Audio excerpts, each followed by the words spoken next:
আমি যদি কওঁ যে তেওঁৰ পত্নীয়ে মাটি মানে আজিকালি মাটি খাইটি বুলি কয়, কিমান মাটি অধিগ্ৰহণ কৰিছে। পুতেকক যদি কওঁ 17টা কোম্পানীৰ মালিক, এইবোৰ আমি স্পষ্ট তথ্য পাতি দিছোঁ। মুখ্যমন্ত্ৰীয়ে উত্তৰ দিয়ক, হয়নে নহয়?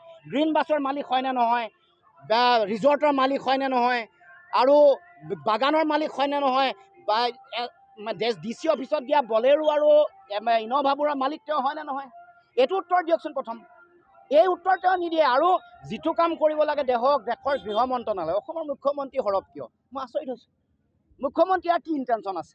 নে এনে তেওঁৰ মিডিয়া এটাৰ মালিক হোৱাৰ কাৰণে, এইবোৰ প্ৰচাৰ চলাবৰ কাৰণে বাকী মিডিয়া হাউচবোৰকো তেওঁলোকৰ মানুহে এডভাৰটাইজ নিদিম বুলি ভয় খুৱাই পিনে তেওঁলোকক বাতৰি পৰিৱেশন কৰাটো বন্ধ কৰি ৰাখে।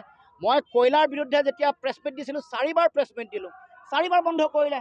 তেওঁলোকৰ হাজৰিকা উপাধিৰ মন্ত্ৰীগৰাকীয়ে ফোন কৰি এডভাৰটাইজমেণ্ট নিদিম বুলি। গতিকে তেওঁৰ নিজৰ মিডিয়া ব্যৱহাৰ কৰি কাৰোবাৰ কোনোবা এগৰাকী মানুহৰ কুৎসা ৰচনা কৰা, অপযোগ দিয়া, এইটো ক্লেৰিফিকেশ্যন দিব হোম মিনিষ্ট্ৰীয়ে। আমি আহ্বান জনাইছোঁ।